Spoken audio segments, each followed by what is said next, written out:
ఎప్పట్లాగానే మళ్ళీ కాలేజ్కి అయితే స్టార్ట్ అయినా బస్ స్టాప్లో దిగి కాలేజ్కి అయితే పోతున్నా. ఈరోజు చూసుకుంటే ఇక మా ఫ్రెండ్స్ అయితే వస్తలే, ఇక నేను ఒక్కనే అయితే పోతున్నా. మా ఫ్రెండ్స్ వస్తారు కానీ లేట్ అవుతాను.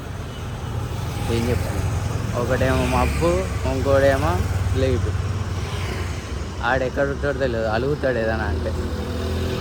ఇక కాలేజ్కి అయితే ఒక 2 minutesలో అయితే పోతా, చూసుకోవచ్చు. ఇంక ఇప్పుడు వాళ్ళ కోసం వెయిట్ చేయాలి. వచ్చే వెయిట్ చేస్తే వాళ్ళు వస్తారు, ఇక అందరం కలిసి అయితే కాలేజ్కి అయితే పోతాం. గైస్ కాలేజ్ అయితే ఇప్పుడే అయిపోయింది. బస్ స్టాప్ దగ్గరికి అయితే పోతున్నాం. మేమైతే చూసుకోవచ్చు, ఇక్కడ ఒక స్వీట్ హౌస్ అని పెట్టిండు. అన్ని ఆర్టిస్ట్ అయితే అన్ని హాట్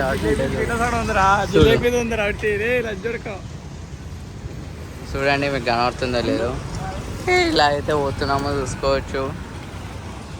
గైస్ అప్పట్లో అయితే టీవీలలో ప్రమోషన్ చేసేది, ఇప్పుడైతే రోడ్ల పైన పెట్టే ప్రమోషన్ చేసుకుంటూ చూసుకోవచ్చు.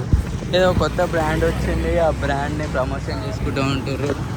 ఇక మొత్తం రోడ్ పైన అయితే ఒక బిజినెస్ అయిపోయింది. ఏది కొత్త వచ్చినా అమ్మేస్తారు కాలేదు. గైస్ సక్సెస్ఫుల్ అయితే బస్ అయితే ఇప్పుడే దిగిన. ఈరోజు డే ఇట్లా అయిపోయింది కాలేజ్ అయితే. ఇక రేపటి నుంచి అయితే మళ్ళీ ఎగ్జామ్స్ అయితే స్టార్ట్. ఇప్పుడు పోయి ఇంటికి పోయి మొత్తం స్టడీ చదవాలి. మార్నింగ్ రేపటి నుంచి అయితే క్వార్టర్లీ ఎగ్జామ్స్. రేపటి నుంచి మళ్ళీ వచ్చే వెనస్డే దాకా ఎగ్జామ్స్ ఉన్నాయి కంటిన్యూస్గా. సో గైస్ ఎగ్జామ్ ఇట్లా ఆల్టర్నేట్ డేస్లో అయితే గిట్ట లేదు, డైలీ అయితే పెడుతుర్రు. ఇక మళ్ళీ దసరా హాలిడేస్ అయితే వస్తున్నాయి కాబట్టి కండక్ట్ అయితే చేస్తారు.